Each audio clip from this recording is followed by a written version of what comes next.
رضیت باللہ ربا وبالاسلام دینا وبمحمد صلی اللہ علیہ وسلم نبیا ورسولا۔ اللہ اکبر، اللہ اکبر، اللہ اکبر، لبیک لبیک لبیک یا رسول اللہ صلی اللہ علیہ وسلم۔ الحمد للہ رب العالمین والصلاة والسلام علی خاتم النبیین سید الرسل وخاتم المعصومین وعلی آلہ واصحابہ اجمعین۔ اما بعد فاعوذ باللہ من الشیطان الرجیم۔ بسم اللہ الرحمن الرحیم۔ ما کان محمد ابا احد من رجالکم ولکن رسول اللہ وخاتم النبیین وکان اللہ بکل شیء علیما۔ صدق اللہ العظیم وصدق رسولہ النبی الکریم الامین۔ ان اللہ وملائکتہ یصلون علی النبی یا ایہا الذین آمنوا صلوا علیہ وسلموا تسلیما۔ الصلاۃ والسلام علیک یا سیدی یا رسول اللہ وعلی آلک واصحابک یا سیدی یا حبیب اللہ۔ الصلاۃ والسلام علیک یا سیدی یا خاتم النبیین وعلی آلک واصحابک یا سیدی یا خاتم المعصومین۔ مولاي صل وسلم دائما ابدا على حبيبك خير الخلق كلهم منزه عن شريك في محاسنه فجوهر الحسن فيه غير منقسم۔ محمد تاج رسل الله قاطبة محمد صادق الأقوال والكلم محمد ذكره روح لأنفسنا محمد شكره فرد على الأمم۔ رب صل وسلم دائما ابدا على حبيبك خير الخلق كلهم۔ ہمیں ہے جان سے پیارا نشان ختم نبوت کا، ہمیں ہے جان سے پیارا نشان ختم نبوت کا۔ اٹھو گھر گھر میں پہنچا دو بیان ختم نبوت کا۔ ملائک کی جماعتیں روز و شب وہاں پہ اترتی ہیں، ملائک کی جماعتیں روز و شب وہاں پہ اترتی ہیں۔ ذکر جاری ہمیشہ ہے جہاں ختم نبوت کا۔ یہ نعرہ ہے ابو بکر و عمر عثمان و حیدر کا، یہ نعرہ ہے ابو بکر و عمر عثمان و حیدر کا۔ کرو اپنے لہو سے بھی دہاں ختم نبوت کا۔ مٹانے کو زمانے سے کفر ہر قادیانی کا، اٹھا لاؤ یمامہ سے سینہ ختم نبوت کا۔ دبانے کو زمانے میں گلا ہر قادیانی کا، لگائے نعرہ ہر پیرو جوان ختم نبوت کا۔ دیا ختم نبوت پہ رضا کے علم نے پہرا، دیا ختم نبوت پہ رضا کے علم نے پہرا۔ بنا ان کا قلم بھی ترجمہ ختم نبوت کا۔ بنا کل کے رضا ہر اس کمینے کے لیے خنجر، ہے جس نے بھی کیا کوئی زیاں ختم نبوت کا، انوکھی شان اس فن میں کیا مہر علی کی ہے، انوکھی شان اس فن میں کیا مہر علی کی ہے، کیا جس نے عقیدت سے بیاں ختم نبوت کا، خدایا شاہ نورانی کی قبر پہ رحمتیں برسیں، بنایا جس نے پورا کارواں ختم نبوت کا، خدا بندہ مدینے کے چمکتے چاند کا صدقہ، بنا دے اپنے آصف کو حساں ختم نبوت کا۔ اللہ تبارک و تعالی جل جلالہ وعم نوالہ واتم برہانہ وعظم شانہ وجل ذکرہ وعز اسمہ کی حمد و ثنا، اور حضور سرور کائنات، مفخر موجودات، زینت بزم کائنات، دستگیر جہاں، غم گسار زماں، سید سروراں، حامی بے کساں، قائد المرسلین، خاتم النبیین والمعصومین، احمد مجتبی جناب محمد مصطفیٰ صلی اللہ علیہ وعلی آلہ واصحابہ وبارک وسلم کے دربار گہربار میں ہدیہ درود و سلام عرض کرنے کے بعد، السلام علیکم ورحمۃ اللہ وبرکاتہ۔ رب ذوالجلال کے فضل اور توفیق سے پاکستان سنی تحریک کے زیر اہتمام شرکپور شریف کی سرزمین پر آج کی عظیم الشان تاجدار ختم نبوت صلی اللہ علیہ وسلم کانفرنس انعقاد پذیر ہے۔ ابھی مجھ سے پہلے پاکستان سنی تحریک کے سربراہ حضرت مولانا محمد شاداب رضا نقشبندی صاحب زید شرفہ نے حالات حاضرہ کے لحاظ سے نہایت ہی جامع گفتگو فرمائی ہے۔ میں اپنی طرف سے پاکستان سنی تحریک کے تمام کارکنان کو، قائدین کو ہدیہ تبریک پیش کرتا ہوں کہ جنہوں نے اس کانفرنس کی کامیابی کے لیے دن رات محنت کی، رب ذوالجلال ان کی کاوش کو قبول فرمائے، اور جتنے احباب اس وقت جلوہ گر ہیں، خالق کائنات سب کو قدم قدم پر لاکھوں ثواب عطا فرمائے۔ عقیدہ ختم نبوت اللہ کے فضل سے آج پوری قوم کے اندر بچے بچے کی زبان پر ہے، اور یہ علماء اہل سنت کی محنتوں کا ثمر ہے۔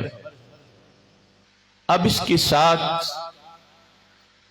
اس عقیدے کی وضاحتیں، اس کی اہمیت، اس کے فوائد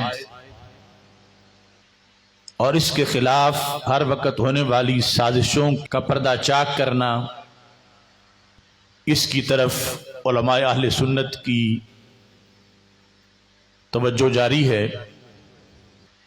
عقیدہ اہل سنت میں عقیدہ ختم نبوت کتنا ضروری ہے، اس کو سمجھنے کے لیے آپ یہ بات ذہن میں رکھیں کہ اگر کوئی شخص اللہ تعالیٰ کو ایک مانے، رسول اکرم صلی اللہ علیہ وسلم کو رسول مانے، سارے فرشتوں پر بھی ایمان ہو، کتابوں پر بھی ایمان ہو، آخرت کے دن پر بھی ایمان ہو، سارے رسولوں پر بھی ایمان ہو، اور ہمارے آقا صلی اللہ علیہ وسلم کو نبی بھی مانے، رسول بھی مانے، لیکن اگر آخری نبی نہ مانے تو وہ بندہ مسلمان نہیں ہو سکتا۔ یعنی پھر کسی عقیدے کا کوئی فائدہ نہیں ہوگا، نہ عقیدہ توحید کا، نہ عقیدہ رسالت کا، نہ آخرت پر ایمان کا۔ تو اس بنیاد پر یہ بات ذہن میں بٹھا لیں اگر پورے دین اسلام کی حفاظت کی جا سکتی ہے تو وہ عقیدہ ختم نبوت سے کی جا سکتی ہے۔ دنیا کے اندر بھی تمام عبادتوں کے قبول ہونے کا یہ سبب ہے، اور آخرت میں اللہ کے فضل سے جنت میں جانے کی یہ ٹکٹ ہے۔ یہ جس وقت ہم تاجدار ختم نبوت صلی اللہ علیہ وسلم کا نعرہ بلند کرتے ہیں یا عقیدہ ختم نبوت کا ذکر کرتے ہیں تو سرکار دو عالم نور مجسم شفیع معظم صلی اللہ علیہ وسلم کو مدینہ منورہ میں اس پر خوشی کتنی ہوتی ہے، سرکار اس طرف نظر کرم کس قدر فرماتے ہیں۔ یہ ایک حدیث سے اس کی ایک جھلک میں آپ کے سامنے پیش کرتا ہوں۔ مستدرک للحاکم کے اندر یہ حدیث ہے کہ حضرت زید بن حارثہ رضی اللہ تعالی عنہ چھوٹی عمر میں کہیں گھر سے گم ہوئے یا کسی طرح وہ بکتے بکاتے مکہ مکرمہ کے بازار میں آئے تو رسول اکرم صلی اللہ علیہ وسلم نے حضرت خدیجہ رضی اللہ تعالی عنہا سے فرمایا کہ میں نے ایک بچہ دیکھا ہے، میں چاہتا ہوں کہ میں اسے خرید لوں اور اس کو اپنا بیٹا بنا لوں۔ تو حضرت خدیجہ رضی اللہ تعالی عنہا نے بھی اس سے اتفاق کیا اور رسول پاک صلی اللہ علیہ وسلم نے حضرت زید کو خرید لیا۔ حضرت زید نبی اکرم صلی اللہ علیہ وسلم کے پاس ایک دن مکہ مکرمہ میں خانہ کعبہ کے پاس بیٹھے تھے کہ ان کے ڈھونڈنے والے ڈھونڈتے ڈھونڈتے وہاں پہنچ گئے۔ ایک طویل زمانے کے بعد آنے والوں میں ان کا باپ بھی تھا، چچے بھی تھے، بھائی بھی تھے۔ وہ سارے لوگ جب پہنچے تو انہوں نے حضرت زید کو پہچان لیا، اور اتفاق سے حضرت زید نے بھی ان کو پہچان لیا کہ یہ ایک میرا باپ ہے، یہ چچے ہیں، یہ بھائی ہیں۔ مگر رسول پاک صلی اللہ علیہ وسلم سے محبت اور سرکار کا جو جلال تھا اس کے پیش نظر حضرت زید نے اپنے باپ کی طرف دیکھنا بھی پسند نہیں کیا، ملنا بھی پسند نہیں کیا۔ سرکار دو عالم صلی اللہ علیہ وسلم ساری صورتحال کو سمجھ رہے تھے۔ فرمایا زید، یہ جو آنے والے ہیں یہ تیرے کیا لگتے ہیں؟ تو انہوں نے بتایا، تو فرمایا اٹھ کے ان سے ملو سو تو صحیح، ان کی بات تو سنو، یہ کیا کہتے ہیں۔ تو انہوں نے سمجھا کہ اتنی مدت کے بعد ملے ہیں، بیٹا ہمارا ہے، ہمیں پہچان بھی گیا ہے، ابھی ہمارے ساتھ چلے گا۔ تو کہنے لگے زید اب جدائی طویل ختم ہونے کو ہے، اب آپ ہمارے ساتھ چلو۔ تو حضرت زید رضی اللہ تعالی عنہ نے کہا جو محبت مجھے رسول اکرم صلی اللہ علیہ وسلم کے قدموں میں ملی ہے یہ کہیں حاصل نہیں ہو سکتی۔ محمد ہیں متاع عالم ایجاد سے پیارے، پدر مادر برادر جان و مال اولاد سے پیارے۔ جب آپ نے انکار کیا تو اس پورے وفد نے رسول اکرم صلی اللہ علیہ وسلم سے مذاکرات شروع کیے کہ ویسے تو یہ ہمارا بچہ جاتا نہیں، ہمارا اپنا بچہ ہے، ہمارے ہاں اس نے جنم لیا، یہ آپ کے پاس ہے۔ سم من الدیات ما شئتا، آپ جتنی قیمت لینا چاہتے ہیں، جتنا سونا چاندی ہم دینے کو تیار ہیں، آپ اس بچے کو ہمارے ساتھ روانہ کر دیں۔ تو نبی اکرم نور مجسم شفیع معظم صلی اللہ علیہ وسلم نے اس موقع پر یہ ارشاد فرمایا۔ پوری حدیث تو بڑی لمبی ہے لیکن اس کا ایک حصہ جو ختم نبوت کے لحاظ سے ہے، فرمایا یہاں سونا چاندی نہیں چلتا، اگر تم اپنے بیٹے کو ساتھ لے جانا چاہتے ہو، اسألکم ان تشہدوا اللہ الہ الا اللہ وانی خاتم انبیاء اللہ ورسلہ۔ اگر اسے لے جانا ہے سونے چاندی سے نہیں جائے گا، تم یہ گواہی دو کہ خدا ایک ہے، اور تم یہ گواہی دو کہ میں اللہ کا آخری نبی بھی ہوں، آخری رسول بھی ہوں۔ اب اس سے آپ اندازہ لگاؤ کہ سرکار کو یہ بات پسند کتنی ہے۔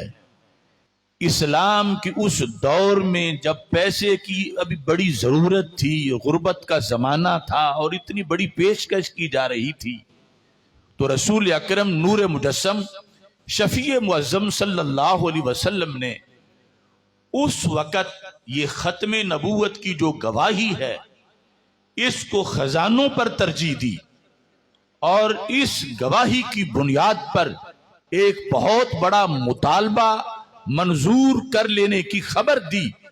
تو آج جس وقت کسی شرط کے بغیر، کسی ڈیمانڈ کے بغیر، کسی مطالبہ کے بغیر عرب و عجم میں ایک مسلمان ختم نبوت کا نعرہ لگاتا ہے تو گنبد خضرا میں سرکار کس قدر خوش ہوتے ہوں گے۔ کہ ایک زمانہ تھا کہ میں خود شرط لگاتا تھا کہ یہ شرط لگاؤ گے تو میں فلاں کو بھیجوں گا، اور پھر اس سے جس وقت انہوں نے پہلے تو کچھ جھجک محسوس کی، سرکار نے فرمایا پھر فیصلہ میں زید پہ چھوڑتا ہوں، جو جیسے کرنا چاہتا ہے کر لے۔ مگر حضرت زید نے پھر بھی انکار کیا، تو اللہ کے فضل سے حضرت حارثہ نے بھی ختم نبوت کا نعرہ لگا دیا۔ اور یہ حدیث شریف اس بات کا واضح ثبوت ہے۔ آج جس وقت تفصیلی بحث ہوتی ہے تو کچھ لوگ کہتے ہیں ختم نبوت کا عقیدہ اگر اتنا ہی ضروری تھا تو یہ کلمے کا حصہ کیوں نہیں؟ کلمے میں صرف محمد الرسول اللہ ہے کہ حضرت محمد اللہ کے رسول صلی اللہ علیہ وسلم ہے، ساتھ آخری لکھا ہوا نہیں۔ تو اگر اتنا ہی ضروری تھا تو کلمے کا حصہ یہ کیوں نہ بنایا گیا؟ تو نبی اکرم نور مجسم شفیع معظم صلی اللہ علیہ وسلم کی تعلیمات نے دو وجوہات پر یہ واضح کیا کہ پہلا حصہ توحید کا ہے اور دوسرا حصہ صرف رسالت یا نبوت کا نہیں بلکہ رسالت اور نبوت کے ساتھ ساتھ ختم نبوت کا بھی ہے۔ ایک گواہی لفظ محمد میں ہے صلی اللہ علیہ وسلم اور دوسری لفظ رسول میں ہے۔ امام راضی فرماتے ہیں کہ رب ذوالجلال نے ہر نبی کا نام بڑا خوبصورت رکھا، مگر حضرت آدم علیہ السلام سے لے کر حضرت عیسیٰ علیہ السلام تک کسی بھی نبی کا نام رب ذوالجلال نے حمد سے مشتق نہیں کیا کہ اس کا نام احمد ہو، اس کا نام حامد ہو، اس کا نام محمود ہو۔ کسی نبی کا نام بھی ہمارے آقا علیہ السلام سے پہلے رب ذوالجلال نے حمد سے مشتق نہیں کیا کہ مصدر حمد ہو اور اس سے پھر آگے نام بنایا جائے۔ اور اس کا ایک خاص سبب تھا کہ حمد ایسی چیز ہے کہ اچھے سلسلے کے آغاز میں بھی حمد ہوتی ہے، اختتام میں بھی حمد ہوتی ہے۔ حدیث شریف میں ہے کل امر ذی بال لم یبدا فیہ بحمد اللہ فہو اقطع۔ ہر اچھا کام جو حمد سے بغیر ہو وہ ادھورا ہوتا۔ تو رب ذوالجلال نے انسانیت کی رہنمائی کے لیے سب سے بڑا انعام جو رسولوں کا بھیجنا تھا، اس سلسلے کا جب آغاز کرنا چاہا تو آغاز بھی نور محمد صلی اللہ علیہ وسلم سے کیا۔ سب سے پہلے ہمارے آقا صلی اللہ علیہ وسلم کے نور کو پیدا کیا، اور جس وقت رب ذوالجلال نے اس سلسلے کا اختتام کرنا چاہا تو اختتام بھی اس ہستی پر کیا جس کو حمد والا نام عطا فرمایا، کیونکہ حمد انجام پہ ہوتی ہے، اختتام پہ ہوتی ہے۔ خطیب تقریر کرتا ہے تو 2 گھنٹے کرے، 4 گھنٹے کرے، بالآخر جب یہ بولتا ہے وآخر دعوایا ان الحمد للہ رب العالمین، تو تم سمجھ جاتی ہو کہ اب تقریر مکمل ہو گئی، کیونکہ حمد کا ذکر ہو گیا۔ قرآن مجید میں ہے وآخر دعواہم ان الحمد للہ رب العالمین، کہ اہل جنت کی آخری گفتگو یہ ہوگی کہ حمد ساری اللہ کی ہے۔ تو صدیاں گزری، نبوت کے سلسلے کو عظیم پیغمبر دنیا میں جلوہ گر ہوتے رہے، مگر رب ذوالجلال نے ازلی علم کے مطابق پہلے کسی کو بھی حمد والا نام نہیں دیا، چونکہ ان پہ سلسلہ بند نہیں ہونا تھا۔ رب ذوالجلال نے ہمارے نبی علیہ السلام کو نام ہی ختم نبوت والا عطا فرمایا ہے۔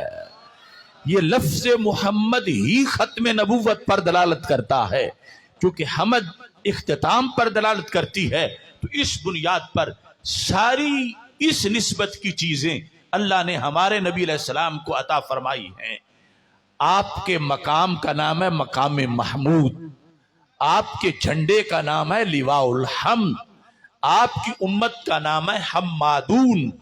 یہ حمد والی نسبت یہ ہر طرف بیان ختم نبوت ہے کہ وہ آگے ہیں کہ جو آخری نبی ہیں اور آخری امت والے ہیں، تو نبی اکرم نور مجسم شفیع معظم صلی اللہ علیہ وسلم کا اسم گرامی محمد ہی ختم نبوت کی دلیل ہے کہ رب ذوالجلال نے اور کسی پیغمبر کو یہ نام نہیں دیا، ازل سے آخری نبی کے لیے یہ نام رب نے سنبھال کے رکھا ہوا تھا۔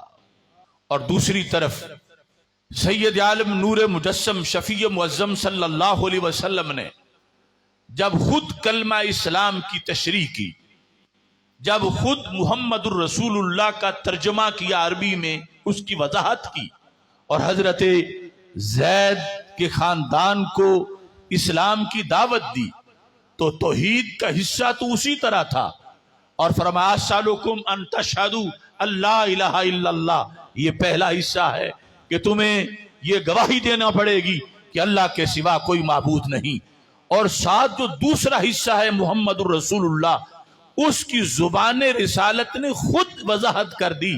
جو پاکستان میں آئین کے اندر مسلمان کی تعریف شامل کرتے وقت قائد اہل سنت مولانا شاہ احمد نورانی صدیقی رحمت اللہ علیہ اور ہمارے دیگر اسلاف نے آئین میں مسلمان کی یہ تعریف شامل کروائی کہ جو اللہ کو ایک مانتا ہو اور حضرت محمد مصطفیٰ صلی اللہ علیہ وسلم کو آخری نبی مانتا ہو۔ یہ آخری نبی والا اضافہ اپنی طرف سے نہیں تھا، بلکہ حدیث میں وضاحت یہ ہے کہ سرکار نے فرمایا تم یہ گواہی دو کہ میں اللہ کا آخری نبی بھی ہوں اور آخری رسول بھی ہوں۔ تو اس بنیاد پر یہ سبق وہ ابتدائی سبق ہے کہ جس کی بنیاد پر بندہ اسلام میں داخل ہوتا ہے اور جس کی بنیاد پر کل قیامت کے دن جنت میں داخل ہونے والا ہے۔ عقیدہ ختم نبوت پورے دین کا قلعہ ہے۔ ایک لمحہ بھی 80 سالہ 90 سالہ زندگی کے اندر ایک لمحہ بھی جس وقت انسان اس عقیدے سے دستبردار ہوتا ہے معاذ اللہ، تو وہ 80-90 سال کی ساری عبادتیں ختم ہو جاتی ہیں۔ بچہ بچہ آج اس بات پر قائم ہے کہ نمازیں دن رات میں 5 فرض ہیں، یہ 6 کیوں نہیں ہو سکتی، یہ 3 کیوں نہیں ہو سکتی؟ کوئی بڑے سے بڑا مفتی یا سکالر یہ کوئی فتویٰ کیوں نہیں دے سکتا؟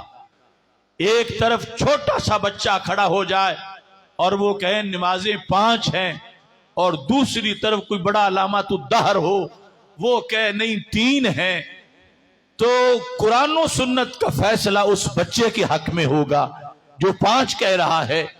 اس بنیاد پر کہ عقیدہ ختم نبوت کی وجہ سے وحی کا دروازہ بند ہو چکا ہے، اور آخری وحی ہمارے آقا حضرت محمد مصطفیٰ صلی اللہ علیہ وسلم کے قلب پر نور پہ نازل ہوئی، اور آپ کے دنیا سے تشریف لے جانے کے بعد وحی آ نہیں سکتی۔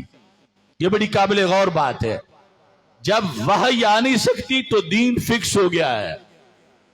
اب لاکھوں امریکہ آ جائیں، لاکھوں بار جنم لے لیں، وہ اس اسلام کی اصولوں کو تبدیل نہیں کر سکتے، کیونکہ یہ وحی کے ذریعے سے ان کو پکا کر دیا گیا ہے، اور اسی بنیاد پر سارا اسلام محفوظ ہے۔ اور اسلام پر حملہ کرنے والی قوتیں دوسرے لفظوں میں وحی کے آنے کا قول کسی نہ کسی طرح کرتی ہیں. جس طرح کے ذکری ٹولہ ہے بلوچستان کے اندر، انہوں نے ملا اٹکی کو معاذ اللہ نبی بنایا اور اس پر وحی کا قول کیا. اور جس طرح ہمارے معاشرے کے اندر ایک فرقہ، ان کے نزدیک ہر زمانے میں زمین پر کوئی نہ کوئی نبی ضرور ہوتا ہے اور رسول اکرم صلی اللہ علیہ وسلم کے بعد بھی وحی جاری ہے، یعنی یہ قادیانیوں کے علاوہ بھی ایسے لوگ موجود ہیں. تو جامع طور پر تحفظ ختم نبوت یہ ہے کہ نبی اکرم نور مجسم شفیع معظم صلی اللہ علیہ وسلم کے وصال کے بعد وحی کا دروازہ بند ہے. کسی کے کلام کو ہم کلام نبی نہیں کہہ سکتے، کسی کے جملے کو ہم کلمہ رسول نہیں کہہ سکتے. سرکار صلی اللہ علیہ وسلم کا جتنا کلام تھا اللہ کے حکم سے وہ آپ کی ظاہری حیات میں مکمل ہو گیا، اور اسی کے اندر دین کو بند سمجھنا یہ ہے عقیدہ ختم نبوت کا فیضان، جس کی وجہ سے انشاءاللہ قیامت تک یہ دین محفوظ رہے گا. عقیدہ ختم نبوت کا کے فوائد بھی بہت زیادہ جو پہلی امتوں کو نہیں ملے، اور اس کی ذمہ داری بھی بہت زیادہ ہے. فوائد اس کے یہ ہیں، ہر نبی کو اپنی امت سے بڑا پیار ہوتا ہے. استاذ کو شاگردوں سے پیار ہوتا ہے، پیر کو مریدوں سے پیار ہوتا ہے، تو نبی کو کتنا پیار ہوتا ہوگا. ہر نبی کو ہی اپنی امتیوں سے، جو صحیح امتی بن گئے، ان سے بڑا پیار تھا. مگر جتنا پیار تیرے اور میرے آقا حضرت محمد مصطفیٰ صلی اللہ علیہ وسلم کو اپنی امت سے ہے، اس کی مثال دنیا میں نہیں ملتی. 1,24,000 انبیاء کم و بیش ان کے اندر، اور اس کا سبب یا اسباب میں سے ایک وجہ ختم نبوت ہے. توجہ کرنا، یہ آیت جو ہم اکثر خطبوں میں پڑھتے ہیں، ویسے تو میرا دعویٰ ہے الحمد سے لے کر والناس تک پورا قرآن بیان ختم نبوت ہے، کوئی چند آیات نہیں. یہ آیت جو میں نے پڑھی، ما کان محمد ابا احد من رجالکم، تھوڑی سی اس میں آپ توجہ کریں تو وہ شفقت والا معنی بالکل سورج کی طرح نکر کے سامنے آ جائے گا. اللہ تعالیٰ فرماتا ہے حضرت محمد مصطفیٰ صلی اللہ علیہ وسلم تمہارے مردوں میں سے کسی کے باپ نہیں ہیں. ما کان محمد ابا احد من رجالکم، یہ نفی کر دی، اور آگے اس بات کیا ولیکن رسول اللہ، وہ تم میں سے کسی کے باپ تو نہیں ہیں لیکن اللہ کے رسول ہیں. یہ جو لفظ لاکن ہے، اردو میں ہم لیکن کہتے ہیں، اصول کے اندر اس کا فنکشن یہ ہے کہ اس سے پہلے کا جو کلام ہو، گفتگو ہو، سننے والے کو اس گفتگو سے کوئی وام پڑ سکتا ہے، تو لیکن سے اس وام کو دور کیا جاتا ہے. یہ اردو میں بھی ہے اور عربی میں لاکن کے اندر بھی یہی ہے. مثال کے طور پر ہمارے مولانا شاداب رضا نقشبندی صاحب اور طاہر ڈوگر صاحب ہر پروگرام میں اکٹھے آتے جاتے ہمیشہ، یعنی بالکل لازم و ملزوم بنے ہوئے ہوں کہ کسی پروگرام میں بھی علیحدہ علیحدہ نہ جائیں، اکٹھے ہی جائیں. تو اعلان ہو جائے کہ مولانا شاداب رضا صاحب نہیں آئے تو پھر وام پڑے گا، پھر تو طاہر ڈوگر صاحب بھی نہیں آئے ہوں گے، کیونکہ وہ ہمیشہ اکٹھے ہی ہوتے ہیں. اب جب مخاطب کو یہ وام پڑھنے لگے تو فوراً اعلان کرنے والا کہے لیکن طاہر ڈوگر صاحب آئے ہیں. تو یہ لیکن ہے جو کلام سابق کے وام کو دور کرتا ہے. تو جب اللہ تعالیٰ نے فرمایا ما کان محمد ابا احد من رجالکم، حضرت محمد مصطفیٰ صلی اللہ علیہ وسلم تمہارے مردوں میں سے کسی کے باپ نہیں ہیں، ولیکن رسول اللہ۔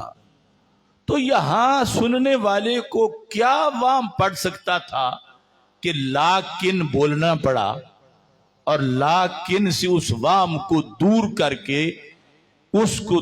کر کے کہا باپ تو نہیں لیکن اللہ کے رسول ہیں۔ اب ظاہری طور پر باپ ہونا اور چیز ہے، رسول ہونا اور چیز ہے، ان میں کوئی مناسبت معلوم نہیں ہوتی، تو وام کیسے پڑ سکتا؟ تو یاد رکھو، ایک ہے باپ ہونا اور دوسرا ہے شفیق ہونا۔ عمومی طور پر باپ اور شفقت یہ لازم و ملزوم ہے۔ جو باپ ہوتا ہے وہ شفیق بھی ہوتا ہے، جو باپ ہوتا ہے وہ ابر کرم ہوتا ہے۔ باپ کی بڑی مہربانیاں ہوتی ہیں، بہت کم ہے ایسا کہ باپ ہو اور شفقت نہ کرے۔ تو جب اللہ تعالیٰ نے یہ فرمایا کہ وہ تم میں سے کسی کے باپ نہیں، تو سننے والے کو یہ وہاں پڑ سکتا تھا پھر تو شفیق بھی نہیں ہوں گے، باپ ہوتے تو پھر تو شفیق ہوتے۔ اللہ فرماتا ہے کہ وہ باپ نہیں، تو یہ جو وام پڑ سکتا تھا کہ پھر تو شفیق بھی نہیں ہوں گے، لیکن سے رب نے اس وام کو دور کیا، فرمایا وہ باپ نہیں لیکن شفقت میں باپ سے بڑھ کے ہیں، کیونکہ وہ اللہ کے رسول ہیں۔ اس لیے لیکن کو استعمال کیا گیا کہ باپ کی شفقت محدود ہے اور رسول کے خزانے بڑے وسیع ہیں۔ باپ ایک کمرے میں ہو، بیٹا دوسرے کمرے میں ہو، اور بیٹے کو کوئی ذبح کر رہا ہو، باپ کو خبر نہ ہو تو شفقت کیسے کرے گا؟ اور رسول وہ ہیں جنہیں مدینے میں خبر پہنچ جاتی ہے۔ باپ شفقت کرنے کو دل بھی ہو مگر میدان معاشر میں اسے اپنی پڑی ہوئی ہوگی اور مڑ کے بیٹے کی طرف دیکھے گا ہی نہیں۔ اور رسول قیامت کے دن ان کا پروٹوکول یہ ہوگا، گنہگاروں کا روز محشر شفیع خیر الانام ہوگا، دلہن شفاعت بنے گی، دولہا نبی علیہ السلام ہوگا۔ ادھر وہ گرتوں کو تھام لیں گے، ادھر پیاسوں کو جام دیں گے، صراط و میزان حوض کوثر یہی وہ عالی مقام ہوگا۔ آنا لہا کہہ کے آسیوں کو لیں گے آغوش مرحمت میں، عزیز اکلوتا جیسے ماں کو نبی کو اپنا غلام ہوگا۔ تو یہ ہے ترقی کلام کی در۔ جب کہا کہ وہ تم میں سے کسی کے باپ نہیں، تو وام ہو سکتا تھا پھر تو شفقت بھی نہیں کریں گے، باپ ہوتے تو شفقت کرتے۔ اللہ تعالیٰ نے فرمایا شفقت کی نفی نہ سمجھو، باپ کی نفی تو ہے مگر شفقت کی نفی نہیں۔ کیوں؟ لیکن رسول اللہ، یہ اللہ کے رسول ہیں، اور باپ وہ شفقت کر ہی نہیں سکتا جو رسول اپنی امت پہ کرتا ہے۔ رسول اکرم نور مجسم شفیع معظم صلی اللہ علیہ وسلم کی شفقت کو ذکر کیا، اور اس کے بعد پھر مزید اس میں اس شفقت کی ترقی کو بیان کیا۔ کس طرح؟ فرمایا صرف رسول نہیں ہے، وخاتم النبیین، اور آخری نبی ہیں، آخری نبی ہیں۔ امام راضی نے حسین مثال دے کر کچھ نہ کچھ، یعنی اگرچہ نبوت والی مثال تو بڑی اونچی ہے، رشتہ داری کے لحاظ سے فرمایا جس بندے کی اولاد کے چچے بھی ہوں، ماموں بھی ہوں، رشتہ دار ہوں، اسے فکر تو اولاد کی ہوتی ہے مگر اتنی نہیں ہوتی کہ میں مر گیا تو ان کا کوئی سہارا بھی نہیں ہوگا۔ اسے ہوتا ہے کہ کچھ چچا سہارا بنیں گے، کچھ ماموں سہارا بنیں گے، میری اولاد کا بھی گزارا ہوتا رہے گا۔ اور جسے پتا ہو کہ میری اولاد کا کوئی چچا بھی نہیں، کوئی ماموں نہیں، کوئی رشتہ دار نہیں، اسے عام باپ کے مقابلے میں جو دوسری قسم کا ہے زیادہ فکر اپنی اولاد کی ہے کہ ان کا گھر بھی بناؤں، بینک بیلنس بھی ہو، کاروبار بھی ہو، چونکہ میں ہی ہوں، میرے بعد تو ان کا ہے کوئی نہیں۔ تو امام راضی کہنے لگے بلا تشبیہ، ایک ہے صرف نبی ہونا اور ایک ہے آخری نبی ہونا۔ جو محض نبی تھے یا محض رسول تھے، اپنی امتوں کے لیے صاحبان وہ بھی تھے، مگر انہیں پتا تھا ہم ہیں چند سالوں کے لیے، ہم چلے جائیں گے تو ابھی تو اور آئیں گے، ان کا کلمہ چلے گا، وہ ان کو اپنا بنا لیں گے، وہ ان پر پیار کریں گے، وہ ان کے دستگیر ہوں گے۔ ہمیں کوئی اس قدر ان کے بارے میں ہو کہ سب کچھ ان کا کر کے جائیں، ایسی کوئی ضرورت نہیں، چونکہ ہمارے بعد ابھی نبی آنے والے ہیں جو ان کی دستگیری کریں گے۔ اور اللہ تعالیٰ نے فرمایا وَخَاتَمَ النَّبِيِّينَ، حضرت محمد مصطفیٰ صلی اللہ علیہ وسلم وہ شفقت کرنے والے ہیں کہ جیسی شفقت کوئی نبی بھی کر نہیں سکتا۔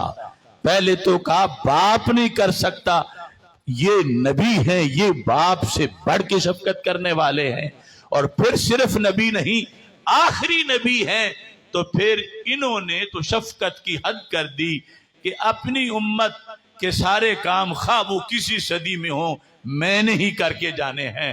بعض میں ان کا بازو پکڑنے کوئی نہیں آئے گا، بعض میں ان کا سہارا کوئی نہیں ہوگا، جنت تک کی ساری کلیئرنس میں نے کرنی ہے۔ تو اس بنیاد پر رسول اکرم نور مجسم شفیع معظم صلی اللہ علیہ وسلم کا خاتم النبیین ہونا یہ امت کے لیے ایک جشن کی دلیل ہے کہ ہم ان کی امت ہیں جو آخری نبی ہیں اور جنہوں نے قیامت تک کے لیے ہماری ساری آسانیوں کا بندوبست کر رکھا ہے۔ اور میرے آقا صلی اللہ علیہ وسلم کی ہزاروں حدیثیں اس پر دلالت کرتی ہیں، بالخصوص فرمایا لِكُلِّ نَبِيٍّ دعوتم مستجابہ، فرمایا ہر نبی کو رب ذوالجلال نے ایک مخصوص دعا کا کوٹا دیا کہ اس دعا کو ضرور اللہ قبول کرے گا، جو مانگیں گے رب دے دے گا۔ ہر نبی کو وہ کوٹا ملا۔ میرے آقا صلی اللہ علیہ وسلم فرماتے ہیں فَتَعَجَّلَ كُلُّ نَبِيٍّ دَعْوَتَهُ، وہ خاص کوٹے کی دعا جو ضرور قبول ہونی تھی ہر نبی نے مانگ لی، کسی نے بھی بچا کے نہیں رکھی، اور یہ مانگنا عیب نہیں، ان کا حق تھا۔ جب ضرورت پڑی، کوئی مشکل وقت آیا، وہ دعا مانگی، ایک نے بھی بچا کے نہیں رکھی۔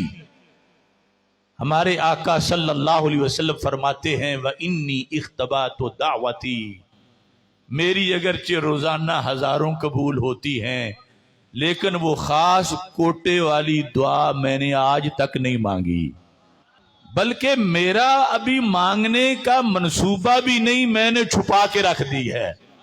اختبا تو میں نے چھپا دی ہے، مانگوں گا بھی ابھی نہیں۔ اور پھر مانگتے وقت صرف پہلی صدی والوں کے لیے نہیں مانگوں گا، صرف دوسری والوں کے لیے نہیں مانگوں گا، صرف تیسری والوں کے لیے نہیں مانگوں گا۔ انی اختبات دعوتی شفاعتا لامتی الی یوم القیامہ، فرمایا قیامت تک کے غلام میرے ہی غلام ہیں، ان کا اور تو کوئی نبی آئے گا نہیں، تو میں نے وہ خاص کوٹے کی دعا سنبھال کے رکھی ہوئی ہے، قیامت کے دن ساری امت کو اس ایک دعا کے نتیجے میں جنت میں لے جاؤں گا۔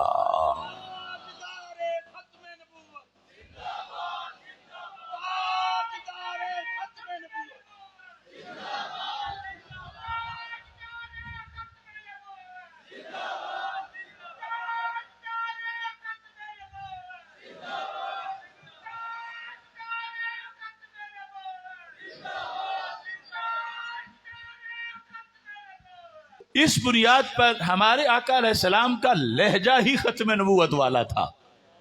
پہلے نبی جب تقریر کرتے تھے کہتے تھے یا قوم، جو کہ ایک ہی قوم ہوتی تھی اور اسی قوم کو خطاب کرنا ہوتا تھا، تو ہمارے آقا علیہ السلام بولے فرمایا یا ایھا الناس، پوری انسانیت کو خطاب کیا۔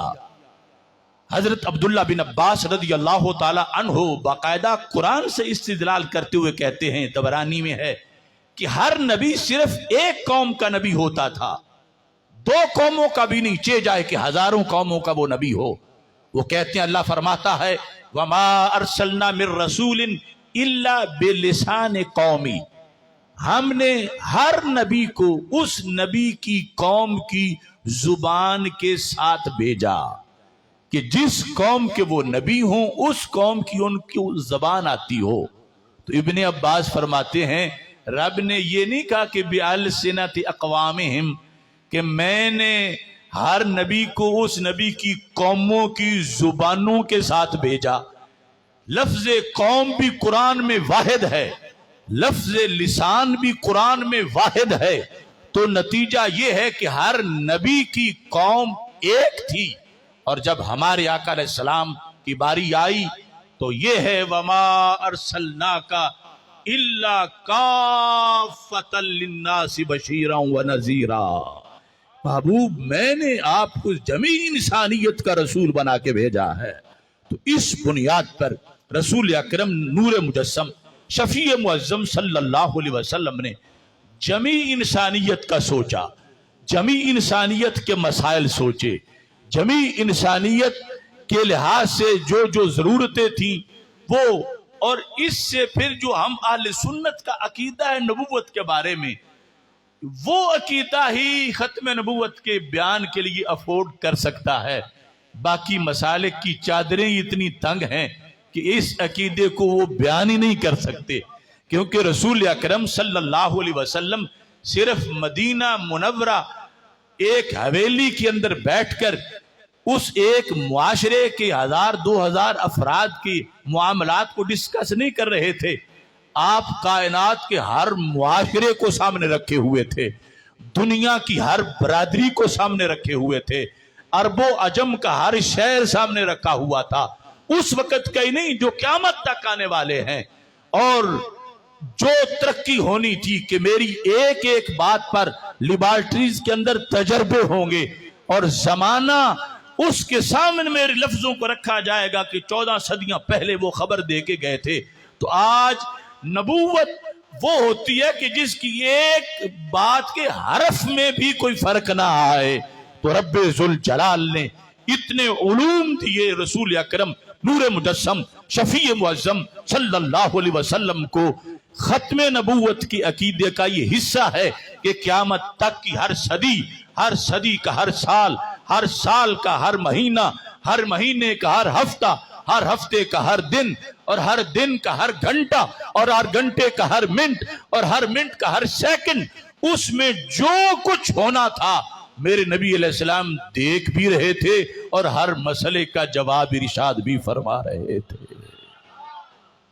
اس بنیاد پر یہ دین رسول اکرم نور مجسم شفیع معظم صلی اللہ علیہ وسلم کی نبوت کے لحاظ سے آج جس وقت مستشرقین نے یہ اعتراض کرنا شروع کر دیے کہ ٹھیک ہے وہ سچے بھی تھے، وہ کامل بھی تھے، ان کا علم بھی بڑا تھا، مگر وہ 14 صدیاں کے پہلے کے جو زمانے تھے اس کی ضرورتوں کو پورا کرتے تھے، آج کی ایجادات کا معاذ اللہ ان کو پتہ نہیں تھا، یہ لبرل کہنے لگے اور مستشرقین۔ آج کی دنیا، آج کی جو ٹرانسپورٹ ہے، آج کی ٹیکنالوجی ہے، آج کے جو مسائل ہیں، اب کوئی نیا دروازہ دیکھنا پڑے گا تو تب جا کے کام چلے گا۔ وہ پرانی نبوت جو ہے معاذ اللہ ان کے بقول کہنے لگے کام نہیں دیتی۔ تو اس کا جواب دینے کے لیے پھر باقاعدہ طور پر سعودی عرب میں کتابیں لکھوائی گئیں، مگر وہاں ابن تیمیہ کے قلم نے کام نہیں کیا، قلم امام احمد رضا بریلوی سے ادھار مانگنا پڑا۔ نہایت العالم جیسی کتابیں جن میں تصویروں کے ذریعے سے یہ ثابت کیا گیا کہ اے انگریزوں، انہیں صرف اس وقت کا پتہ نہیں تھا، انہیں آج کا بھی پتہ تھا اور انہیں قیامت تک کا پتہ تھا، اور اس سلسلہ کے اندر یہ واضح کیا گیا کہ ان کی نبوت کل کے لیے بھی کافی تھی، آج کے لیے بھی کافی ہے، اور آنے والے زمانے کے لیے بھی کافی ہے۔ یعنی وہ اعتراض کرنے والا یوں اعتراض کر رہا تھا کہ ایک بوڑھا بابا شیخو پورا کا جو ساری زندگی لاہور گیا نہیں، لاہور کو جانتا نہیں، تو وہ لاہور کا ٹریفک پلان کیسے بنا سکتا ہے نہ شہروں کو جانتا ہے نہ چوکوں کو جانتا ہے، اسے کوئی خبر نہیں، جتنا بھی سچا ہو جتنا بھی اچھا ہو، لیکن وہ گیا ہی نہیں تو اسے پتہ کیسے چلے گا؟ تو جس وقت انہوں نے یہ اعتراض کیے تو اس کے جواب میں جس مسلک نے ان کا منہ بند کیا وہ مسلک اہل سنت ہے کہ ان اللہ قد رفع لی الدنیا، کہ میرے محبوب فرماتے ہیں رب نے پوری دنیا اٹھا کے میری ہتھیلی پہ رکھ دی جیسے رائی کا دانہ ہوتا ہے۔ تو سرکار کی ختم نبوت کا یہ مطلب ہے کہ قیامت تک جتنے شہر بننے تھے، ان کے جتنے محلے ہونے تھے، ان کی جتنی گلیاں ہونی تھی، ان کے جتنی راہیں ہونی تھی، جتنے معاشرے بننے تھے، جتنی برادریاں بننی تھیں، جتنے مختلف قسم کے لوگوں کے مزاج ہونے تھے، سرکار کے سامنے سب کچھ تھا۔ ہر مزاج جس طرح بات کو قبول کرے، سرکار نے ہر معاشرے کے لیے ویسے کا انداز اپنا کے اپنی دعوت پہنچائی ہے۔ اس واسطے اس نے حیات العالم میں لکھا ہے کہ رسول اکرم نور مجسم شفیع معظم صلی اللہ علیہ وسلم سے صحابہ نے یہ آگے روایت کیا، اور وہاں یہ جو مکہ مکرمہ میں پہاڑوں کے نیچے بنی ہوئی ہیں راہیں، ان کا تذکرہ کرتے ہوئے رسول اکرم نور مجسم شفیع معظم صلی اللہ علیہ وسلم نے جو پہاڑیوں کے اوپر ہوٹل بنے ہوئے ہیں ان کا تذکرہ کرتے ہوئے فرمایا کہ ایک زمانہ میں دیکھ رہا ہوں کہ مکہ مکرمہ کے ہوٹلوں کی بلڈنگیں پہاڑوں کی چوٹیوں سے اوپر نکل جائیں گی، تو وہ خانہ کعبہ کے ساتھ جو ٹاور والا ہوٹل ہے اس کی تصویر دے کر سعودی عرب کے مفتیوں نے کہا انگریزوں دیکھو یہ بنایا ہم نے بعد میں ہے، اللہ کے نبی نے صدیوں پہلے اس کی خبر دے دی تھی۔ اور حتی بوئجت قضائم، فرمایا اس وقت تک قیامت نہیں آئے گی جب تک مکہ مکرمہ کے پہاڑوں کے نیچے سے رستے نہیں بن جائیں گے۔ اور اس کا ترجمہ کرتے ہوئے انہوں نے لکھا الانابیب زخمہ لمیاہ زمزم، ایک تو زمزم گزارنے کے لیے جو پائپ گزارے گئے ہیں اور دوسرے جو رستے نکالے گئے ہیں، تو یہ ویسٹ کے سامنے رکھ کی تصویریں کہا کہ ہمارے نبی علیہ السلام کی ختم نبوت پہ تنقید نہ کرو، یہ راہیں ہم نے بعد میں بنائی ہیں، ان کی آنکھ نے 14 صدیاں پہلے دیکھ لی تھی۔ تو اگر روز تقریر یہ کرنی ہو کہ رب کے نبی کو کل کی خبر نہیں تھی، پرسوں کا پتہ نہیں تھا، تو پھر ختم نبوت وہ لوگ کس منہ سے بیان کریں گے؟ یعنی ختم نبوت کا تو مطلب یہ ہے کہ نئے نبی کی ضرورت نہیں۔ کیوں؟ جتنی بیماریاں آنی تھی قیامت تک سرکار علاج فرما گئے ہیں، تو علاج تب فرمایا جب پہلے بیماری کا پتہ تھا۔ اگر 16ویں صدی کی بیماری کا ہی پتہ نہیں تھا تو علاج کیسے کیا؟ اگر ختم نبوت کی تقریر یہ کرنی ہے جو وہ لوگ بھی اپنے سٹیجوں پہ کرتے ہیں کہ قیامت تک کی ہر مسئلے کا حل ہمارے نبی کی نبوت میں موجود ہے، میں پوچھتا ہوں مسئلے کا حل تو تب ہوگا جب پہلے مسئلے کا پتہ ہوگا۔ تو اگر کل کے مسئلے کا پتہ نہ ہو تو 10 صدیوں بعد کے مسئلے کا پتہ کیسا ہوگا؟ تو مبارک ہو اہل سنت، یہ اہل سنت ہی وہ عقیدہ ہے کہ جس عقیدے کی بنیاد پر ختم نبوت کو بیان کیا جا سکتا ہے۔ اور پھر دیکھیے رسول اکرم نور مجسم شفیع معظم صلی اللہ علیہ وسلم، آپ کا نام بھی ختم نبوت والا ہے اور کام بھی ختم نبوت والا ہے۔ ہر چیز کے لحاظ سے آپ نے خود بیان کر دیا، یہاں تک کہ فرمانے لگے انا خاتم الانبیاء و مسجدی آخر مساجد الانبیاء، فرمایا میں آخری نبی ہوں اور میری مسجد نبیوں کی مسجدوں میں سے آخری مسجد ہے۔ یعنی مسجد بھی دن رات ختم نبوت بیان کر رہی ہے کہ اس مسجد نبوی کے بعد اب اور کوئی کسی نبی کی مسجد نہیں ہوگی۔ عام اگر کوئی نام مسجد نبوی رکھ لے کسی جگہ وہ علیحدہ بات ہے، لیکن نبی کی مسجد اس کے بعد کوئی نہیں، کیونکہ میں آخری نبی ہوں۔ قرآن آخری کتاب ہے اور یہ امت آخری امت ہے، اور رسول اکرم نور مجسم شفیع معظم صلی اللہ علیہ وسلم نے کار نبوت جو تھا وہ مکمل کیا، تو عقلی طور پر بھی پیچھے گنجائش ہی نہیں بچی کہ اب کوئی نبی آئے گا تو کرنے کیا آئے گا۔ پہلے ہر نبی آئے بڑی شان سے آئے، مگر کسی کی ولادت ہمارے نبی علیہ السلام کی ولادت جیسی نہیں تھی، بڑی شانوں والی ولادتیں تھی نبیوں کی، مگر کسی نے پیدا ہونے کے بعد یہ نہیں کہا اب جو کچھ تمہیں ضرورت تھی میں دینے آ گیا ہوں، مزید کسی نبی کی کوئی ضرورت نہیں۔ کسی ولادت نے مزید کسی نبی کی ولادت کی گنجائش نہ چھوڑی ہو، ایسا نہیں ہوا۔ یہ 12 ربیع الاول شریف کو پہلی مرتبہ وہ محبوب تشریف لائے۔ یہ صرف آپ کا میلاد ہے، یہ صرف آپ کی ولادت ہے کہ جس ولادت نے پھر کسی نبی کی ولادت کی جگہ ہی نہیں چھوڑی۔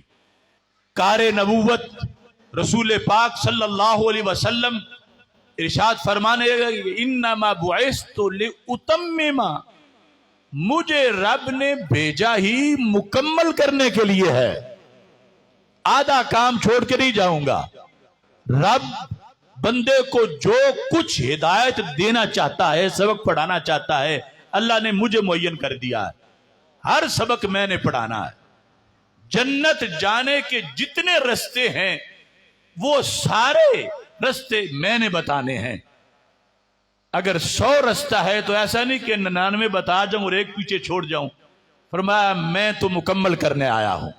اور جاتے وقت فرمایا ترکتکم علی ملۃ بیضاء لیلھا کنہارھا، اے میری امت میں تمہیں روشن ملت پہ چھوڑ کے جا رہا ہوں جس کی رات بھی اتنی روشن ہے جتنا کہ دن روشن ہوتا ہے۔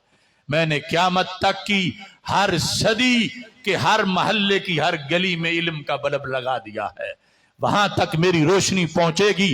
میں تمہیں روشن ملت پہ چھوڑ کے جا رہا ہوں، جنت جانے کی ساری راہیں میں نے بتا دی ہیں اور جہنم سے بچنے کے سارے طریقے میں نے بتا دیے ہیں۔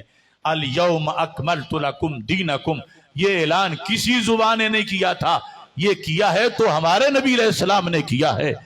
جو کام تھا پہلے تو چھوٹے چھوٹے سبق تھے، مثلا یہ ابتدائی سبق تھے انسانوں کے لیے کہ اگر گھر سے باہر نکلنا ہو تو کپڑے پہن کے نکلنا چاہیے۔ ان سبقوں سے رائٹ وزڈم کی طرف انسانیت کو لایا گیا، اور چلتے چلتے پھر اللہ سے ملانا اور یہ قیامت تک کے مسائل حل کرنا۔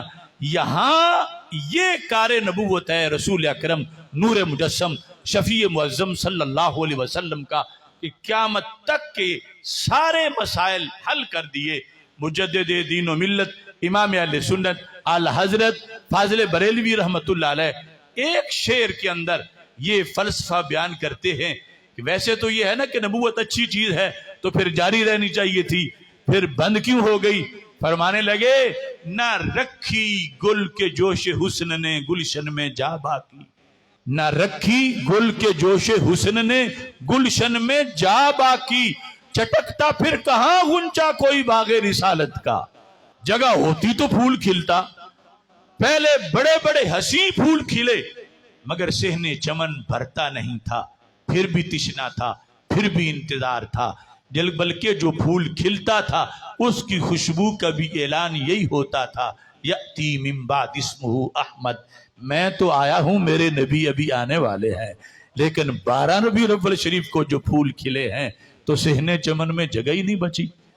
اس پھول کا حسن، اس پھول کا جمال، ان کی تعلیمات، ان کی عبادات کے سبق، اخلاقیات کے سبق، سیاسیات کے سبق، معیشت اور معاشرت اور روحانیت اور ظاہر اور باطن، سارے سبق اتنی جامع شریعت لے کر آئے، اتنا جامع اتنی کتاب لے کر آئے، اب کوئی جگہ ہی نہیں بچی۔ تو مطلب یہ بنا کہ کوئی کانٹا گندگی کے ڈھیر پہ تو اگ سکتا ہے مگر کوئی پھول نبوت کے صحن میں نہیں کھل سکتا۔ اس واسطے کے رسول اکرم نور مجسم شفیع معظم صلی اللہ علیہ وسلم نے کار نبوت مکمل کیا اور ساتھ یہ گارنٹی دی، فرمایا میرے بعد کمی بھی نہیں آئے گی میری امت کی تعداد میں، اور میری امت کا امر ہمیشہ مستقیم رہے گا. لن یزال امر هذه الامت مستقیما. فرمایا کروڑوں فتنے آئیں گے، طوفان اٹھیں گے، مگر میری امت ہمیشہ اس کا امر، اس کا سواد اعظم وہ سیدھے رستے پہ رہے گا. اور فرمایا ہر نبی کو رب ذوالجلال نے کوئی نہ کوئی معجزہ دیا جسے دیکھ کے بشر ان کا کلمہ پڑھتے رہے. فرمایا میرا معجزہ کیا ہے؟ فرمایا انما کان الذی اوتیتہ وحیا اوحی اللہ الی. میرا معجزہ وہ قرآن ہے جو رب نے میرے سینے پہ نازل کیا ہے.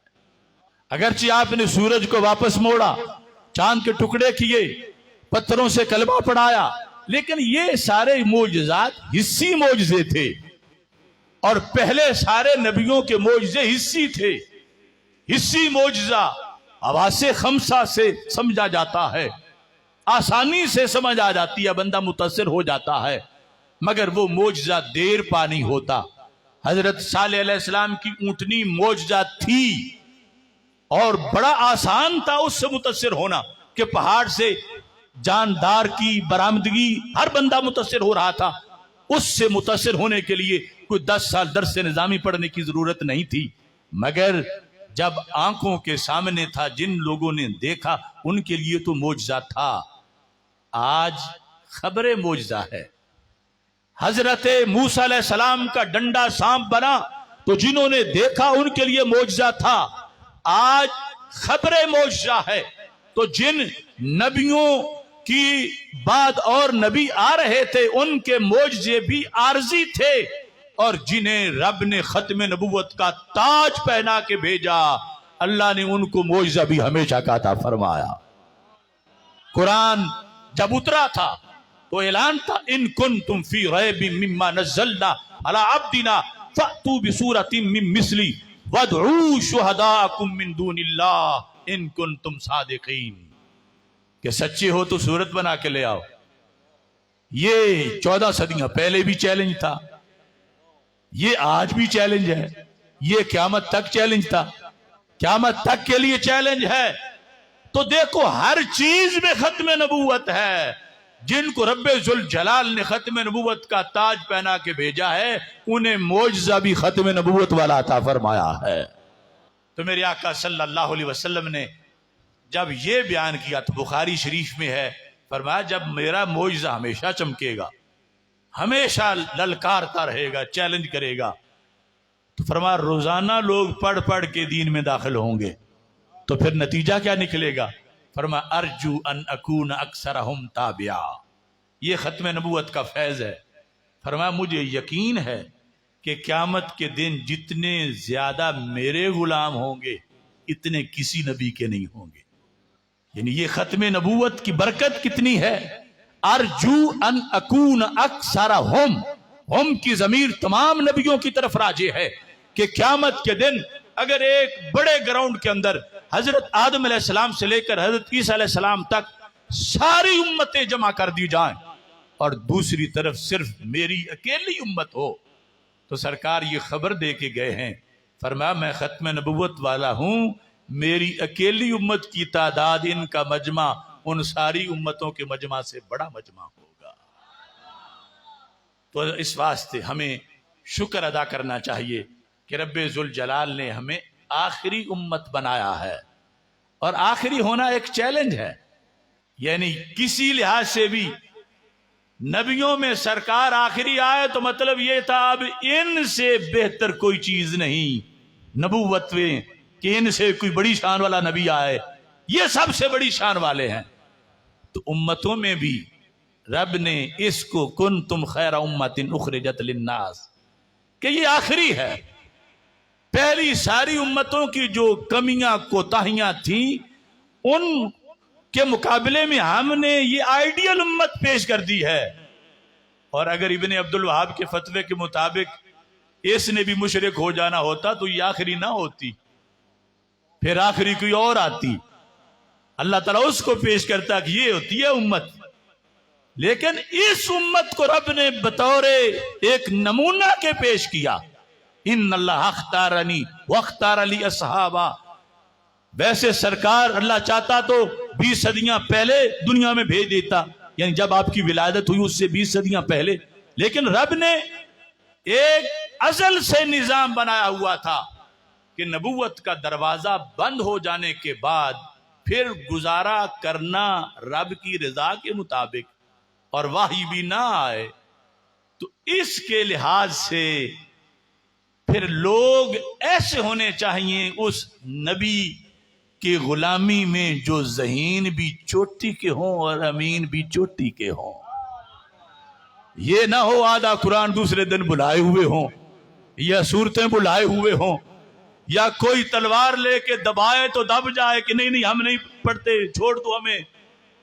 رب نے ازل سے یہ فیصلہ کیا ہوا تھا کہ جب آخری نبی جائیں گے اور نبوت کا دروازہ بند ہو جائے گا اور پھر آگے وحی نہیں آئے گی تو امت کو پھر بھی جو سنبھالا دے گا وہ بندہ صدیق اکبر ہوگا. کہ اس کے بعد فاروق اعظم، اس کے بعد عثمان غنی، ان کے بعد مولا علی رضی اللہ تعالیٰ عنہم اور دیگر صحابہ جنہوں نے ایک ایک لفظ لکھا، ایک ایک آیت کو محفوظ کیا اور پھر آگے اس امت نے اس فقاہت سے مسائل تیار کیے. یعنی یہ کوئی چھوٹی سی بات نہیں ہے. ایک ہے نبی پاس ہوں، رہنمائی کریں، امت کا وقت گزرتا رہے. پہلے ایسے ہی دور گزرتا رہا، لیکن یہ آخری امت کا کمال ہے کہ 14 صدیوں سے زیادہ وقت گزر چکا ہے، نہ کوئی نبی آیا ہے، نہ کوئی آ سکتا ہے، نہ کوئی آئے گا، مگر اس کے باوجود آج بھی کروڑوں فتنے اٹھے مگر قرآن کی زیر سے کوئی زبر نہیں کر سکا. آج بھی دین اپنی اصلی شکل میں موجود ہے. تو یہ ختم نبوت والی امت کا کردار ہے. میری دعا ہے رب ذوالجلال ہم سب کو رسول اکرم نور مجسم شفیع معظم صلی اللہ علیہ وسلم کے جھنڈے کے نیچے قیامت کے دن جگہ عطا فرمائے. وآخر دعوایا ان الحمد للہ رب العالمین.